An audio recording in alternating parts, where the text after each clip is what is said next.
어느 언론을 보니까 제가 첫날 과학적 기준을 맞추면 정화된 그 물을 마실 수 있다 이렇게 했더니 그것이 어민을 협박하는 것이다 이런 보도가 있었어요. 또 어느 의원님들께서도 그렇게 말씀도 하신 것 같은데 분명히 말씀드리지만 저는 어민을 협박하려고 제가 마시겠다고 한 그런 의도는 단 한 번도 없었다는 말씀을 이 자리를 빌어서 말씀드리고요.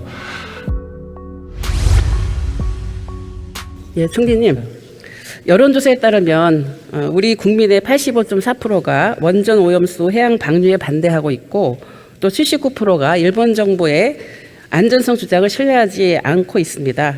정부는 마땅히 우리 국민의 반대 입장을 일본 정부에게 단호히 전달하고 또 국제사회가 공조해서 오염류 방류를 막아야 된다고 생각하는데 왜 안 하고 계십니까? 의원님께서 걱정하시는 사항은 잘 알겠습니다. 저희로서는 걱정을 안 하는 게 아니라 확실하게 과학적으로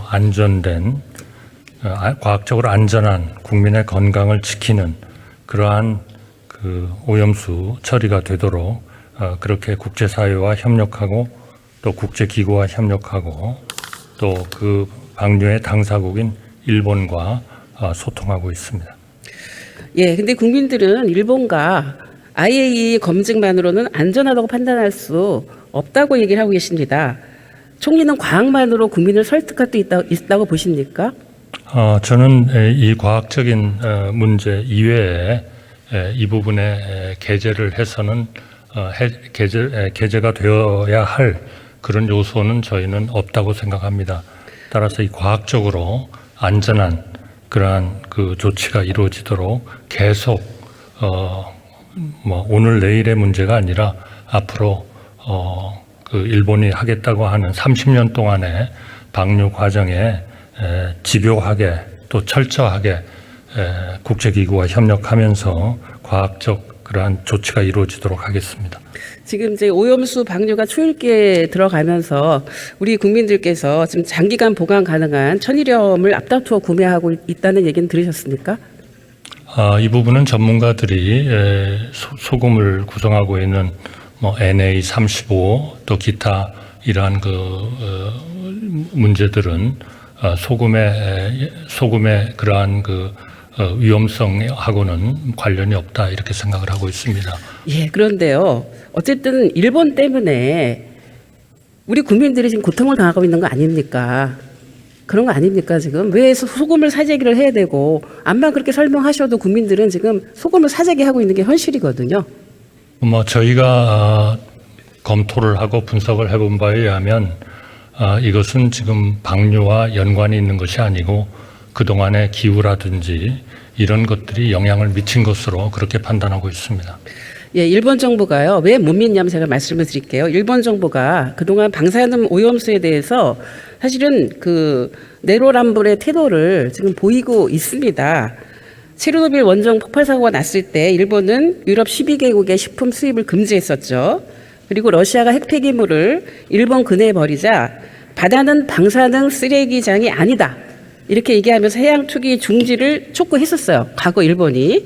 그런데 후쿠시마 오염수도 방사능 핵폐기물입니다. 일본 정부가 안전하다며 해양 투기를 한다는 것은 사실 어불성설이죠. 그래서 그때나 지금이나 바다는 방사능 쓰레기장이 아니다라고 저는 보는데 총리도 여기 동의하십니까? 저도 그렇게 생각합니다. 그리고 의원님께서 가지시는 이런 해양 환경의 안전성에 대해서 그 누구보다도 걱정하시고 오랜 동안 그러한 그 환경 보존을 위한 운동을 하신 것에 대해서 제가 항상 존경의 염을 가지고 있습니다.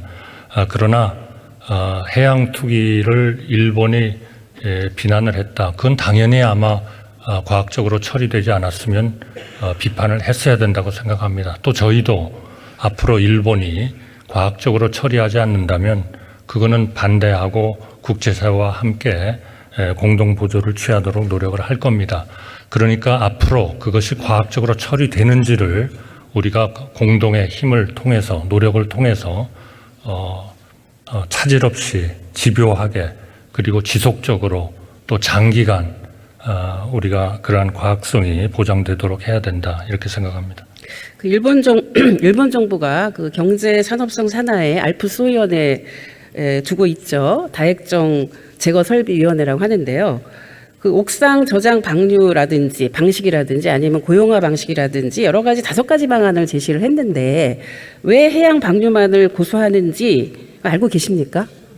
그래서 그 5가지 방안에 대해서 검토를 했고 제가 일본이 검토한 것을 뭐 대변을 할 생각은 추호도 없습니다만 IAEA가 사후적으로 그 문제에 관여를 해서 그 방안을 검토할 때 해상 방류와 공중에 버리는 그 2가지를 빼고는 현재 어떻게 방류를 해야 되는가 또 그 기준은 무엇이어야 되는가 하는 것에 대한 준비가 지금 돼 있지 않습니다. 그렇기 때문에 과거의 어떤 하나의 그런 경험과 현재의 실행할 수 있는 그런 실현성 그리고 그 기준의 준비 이런 것을 봤을 때 2가지밖에는 방류가 가능하지 않다라는 것을 IAEA가 일본에 권고를 한 것으로 그렇게 알고 있습니다.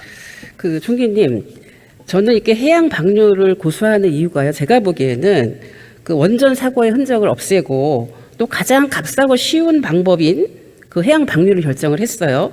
그래서 만약에 이런 후쿠시마 같은 사고가 생기면 안 되긴 하지만 이런 사고가 생겼을 경우에 일본식으로 오염수를 바다에 투기하는 아주 나쁜 선례를 사실 만드는 겁니다. 저는 그래서 이 부분에 대해서 총리께서 지금 말씀을 하셨는데 사실 이 문제는 가장 저는 국제적으로도 안 좋은 선례가 된다고 보는데 어떻게 생각하십니까?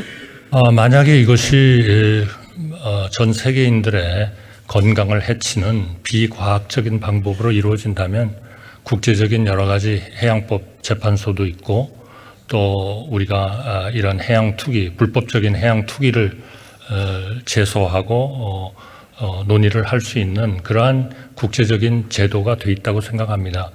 우선 그러한 것을 정말 불법적이고 비과학적으로 한다면 그거는 대한민국부터 제일 앞장서서 그러한 문제에 대해서 반대하고 해야 되는 거 아닌가.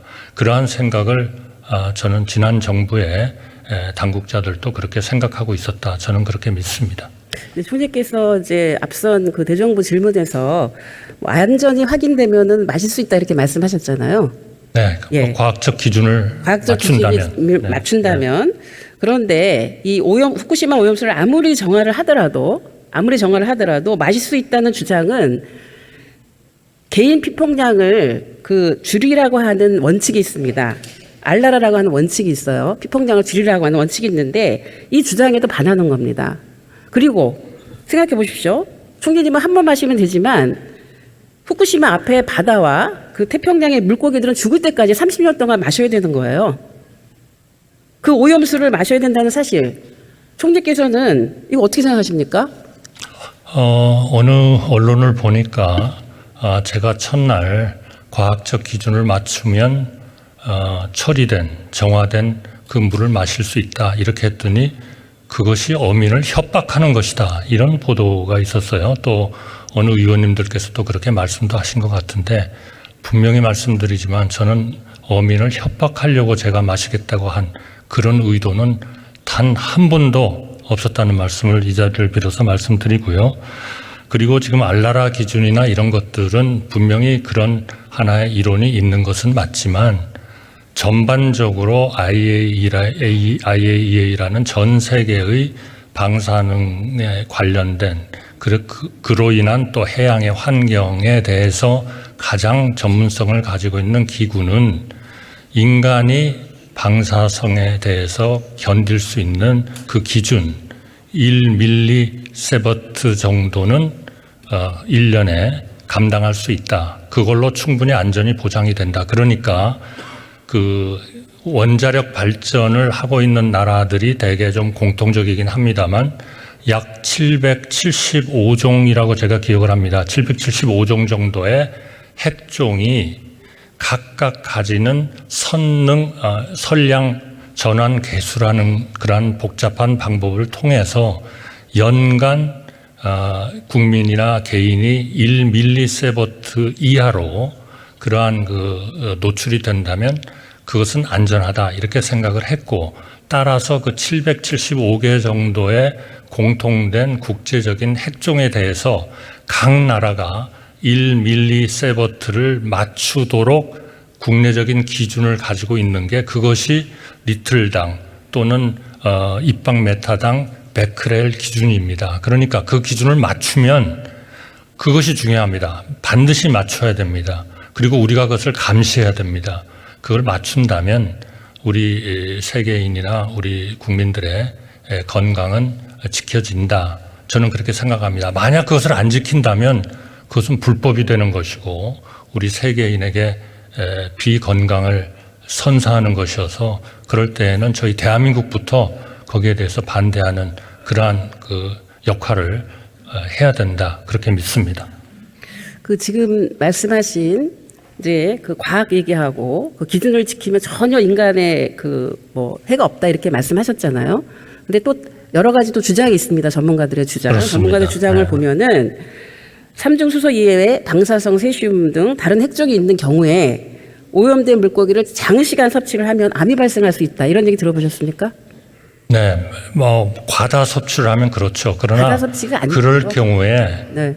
1mS라는 기준 하에서 우리가 물고기, 우리의 기준은 100베크렐 미만의 어족에 대한 그 기준을 요구하고 있습니다.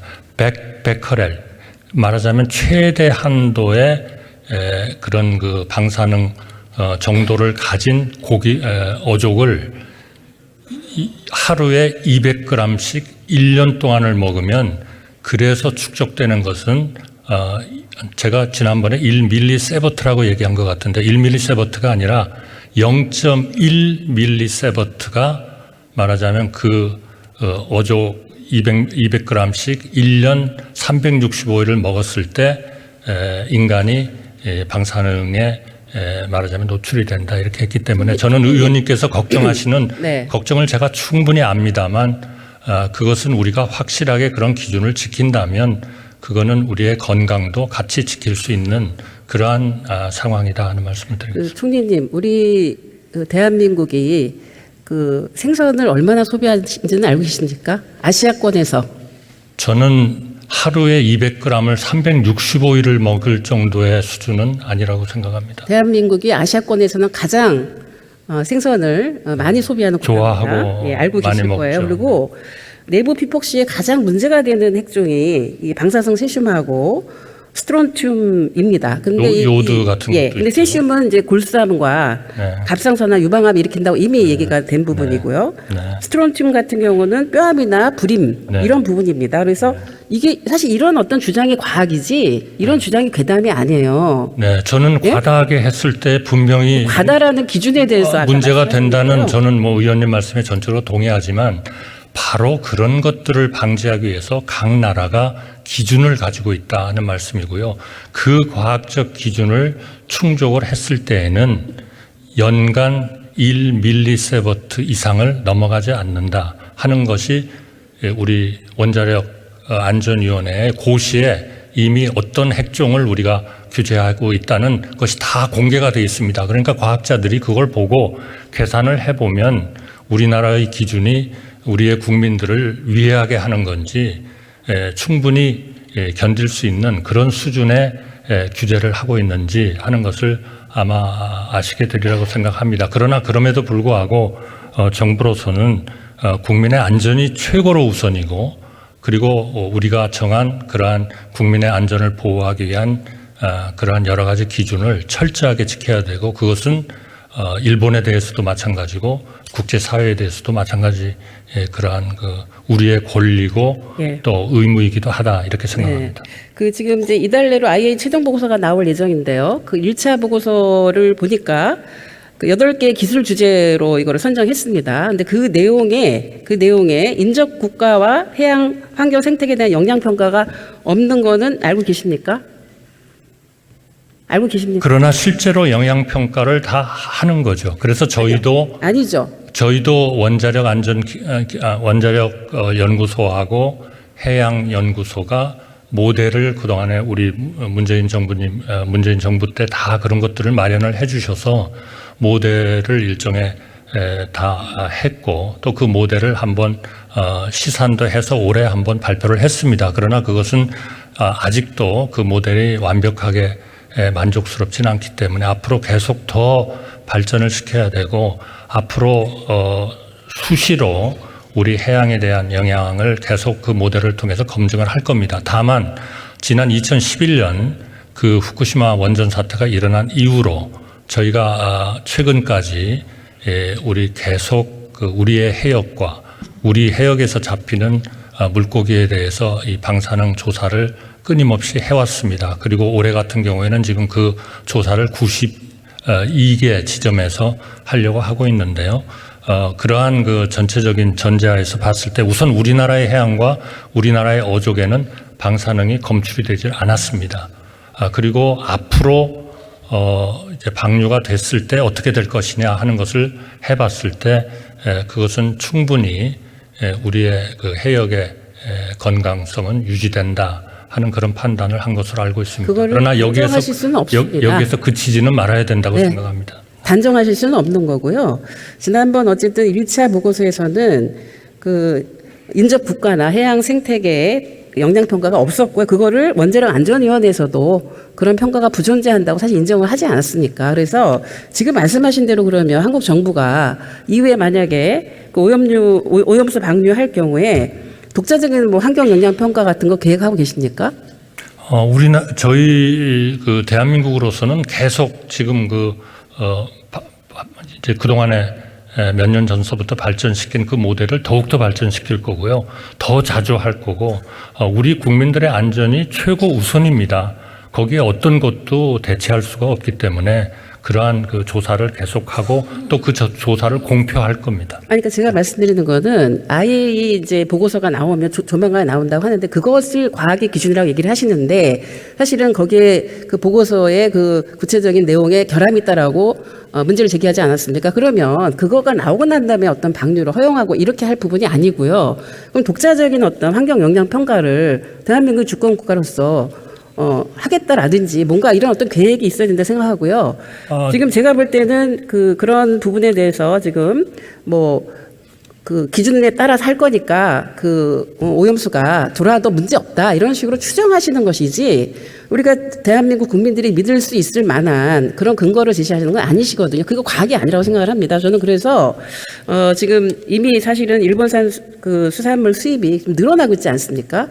늘어나고 있죠. 일본산 수산물은 금지되어 있습니다. 아니요. 그건 8개 현에 대해서만 금지가 돼 있지. 후쿠시마 8개 현으로부터는 금지가 돼 있고 나머지는 들어오고 나머지 해역에서도 보통 그 어종에 대한 기준은 100베크렐인데요. 100베크렐인데요. 저희는 0.5베크렐이라는 엄청나게 강한 그 세슘의 기준을 강화해가지고 만약 그거를 위반하는 어종이 나오면은 17개의 추가 핵종에 대한 자료를 검토하도록 되어 있습니다. 그래서 사실상 일본으로부터의 조금이라도 방사성에 오염된 생선은 사실상 못 들어오고 있습니다.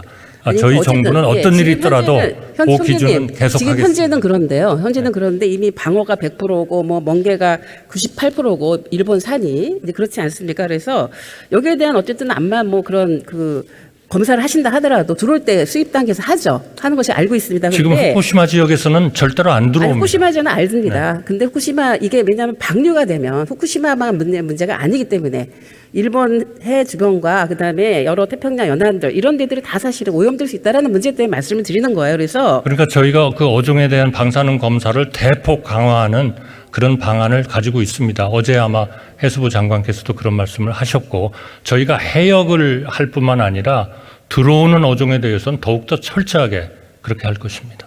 예, 아까 제가 말씀드린 대로 이게 지금 IAEA에서 분석하고 있는 내용도 인근 해안에 대한 그런 분석을 하고 있는 게 아니기 때문에 그 주장만 결과만 할 수는 없다. 이거를 말씀을 드리는 거고요. 저는 인근 해역에 대해서 IAEA도 또 일본하고 협조를 해서 여러 번 한 걸로 알고 있습니다. 그리고 저희는 계속 할 거고요. 왜냐하면 지금 그동안 문제가 제기가 된 게 이게 시료 채취 과정이라든지 아니면은 그 저장 탱크에 대한 핵종 분석이라든지 아니면 알프스에 대한 신뢰성이라든지 계속 문제가 제기가 됐거든요. 그러니까 이런 문제 그다음에 이후에 그 방류 후에 해양 모니터링 계획이라든지 이런 굉장히 문제가 많다라는 지적이 됐습니다. 이건 뭐 앞에서 그 대정부 질문 때도 얘기가 됐었기 때문에 이 부분에 대해서 지금 상태에서는 이런 과정 자체가 사실은 문제가 있기 때문에 이거를 좀 단호하게 반대한다, 수용할 수 없다 이런 입장을 취해야지. 그런 입장을 지금 취할 수 있다고 저는 생각하거든요. 현재 나타난 문제만 갖고서라도요. 왜 그런 입장을 단호하게 못 취하냐라는 거죠. 저희는 단호하게 그것이 과학적이 안 되면 대한민국부터 나서서 반대할 거고, 그리고 방류를 하지 못하도록 관련되는 모든 국제적인 재판소 같은 데다가 제소도 할 거고요. 관련국들과 전부 다 협력을 할 겁니다. 어떻게 그런 것들을 뻔히 위반을 하고 과학적 기준을 안 지키는 나라에 대해서 대한민국이 그런 거를 그 방류되도록 허용하겠습니다. 아니 과학적 기준 안 지켰다고 제가 조금 아까 예를 들었잖아요. 그 안 지켰다는 것에 대해서는 그런 문제가 있기 때문에 계속 그 기술을 발전시키고 우리가 지금 IAEA하고 같이 감시를 하고 있는 거고, 거기에서 시료를 채취해 가지고 우리나라 박사들과 우리나라의 기관들이 같이 분석을 하고 그 결과를 공유하고 그러고 있는 거거든요. 그러니까 더욱더 앞으로가 중요한 것입니다. 앞으로 정말 이런 문제가 없이 이러한 그 모든 기준이나 이런 것이 맞도록 국제사회와 협력해 가면서 또 IAEA하고 협력해 가면서 강하게 일본이 그러한 그 기준을 잘 지키도록 하는 것이 중요하고, 또 저희는 저희대로 우리는 우리대로 계속 해양과 그 어족에 대해서 아니 30년 동안 계속 하시겠다는 거예요? 30년 당연하죠. 계속 저기 일본이 잘하고 있는지 그다음에 여러 가지 물론이죠. 제기된 거 그거 계속 그거 따져가면서 하시겠다는 그거는 거예요? 30년이 아니라 50년이라도 반대하면 해야죠. 되는데 그거를 왜 합니까 도대체? 더 안전하게 확인이 될 때까지 방류하지 말라고 얘기를 해야죠. 그게 정부가 할 일이죠. 그거는 제가 말씀드렸지 않습니까? 그건 문재인 대통령 계실 때부터 이 문제에 대해서 과학적으로 되면은 큰 문제가 없다. 제가 마지막 한 가지 여쭤볼게요. 마지막 한 가지 여쭤볼게요. 네. 그 오염수 방류 이후에 일본 정부가 지금 일본산 수산물에 대한 이제 8개월 수입 규제를 하고 있는데 이 부분에 대해서 WTO를 만약에 제소를 하면 총리께서 책임을 지시겠습니까? 제소를 할 가능성이 있죠. 그러면 WTO라는 것은 누가 제소를 하면 제소를 당한 쪽에서 원하지 않는다면 당당하게 싸워야죠. 그게 바로 분쟁 해결 절차 아닙니까? 저희는 그거는 계속 싸울 겁니다. 싸우고 책임이라는 건 어떤 책임이죠? 아니 이제 싸울 거냐는 책임지느냐 하면 당연히 싸우겠습니다. 그건 WTO가 원래 그런 과정을 가지고 있는 것이니까요. 그리고 또 지난번 2018년, 19년 2년간에 우리 문재인 정부에서 또 잘 싸우셔가지고 저희가 1심에서 졌다가 2심에서 이겼지 않습니까? 거기에 따라서 저희가 지금 일본산 어족을 수입 금지하고 있는 거거든요. 그런 잘 싸운 노하우를 저희가 다 받아가지고 WTO에서 싸워야죠. 그건 뭐 당연한 겁니다. 방류를 허용하게 되면 그 논리가 약해집니다. 그렇지 않습니다. 그것은 해양의 전반적인 환경, 이것 때문에 2019년에 우리가 이긴 겁니다. 지금도 우럭의 그 방사능 포함이 기준의 180배가 되는 한은 그거는 일본의 고해역, 물론 그 원전 주위에서 잡은 거라고는 합니다만 그런 것이 계속되는 한은 우리는 국제적으로 우리가 수입을 금지하는 것에 대한 아주 충분한 그런 근거를 가지고 있고, 또 그것은 어떤 일이 있어도 수입을 해서는 안 된다. 저는 그렇게 생각합니다. 우리 국민이 안심할 때까지, 또 우리 국민이 안전하다고 생각할 때까지 저희는 그건 지키겠습니다. 그 야당과 국민들이 이렇게 제기를 할 때 정부가 태도를 좀 바꾸시는 기회를 드리는 거니까요. 잘 좀 새기시기 바라고요.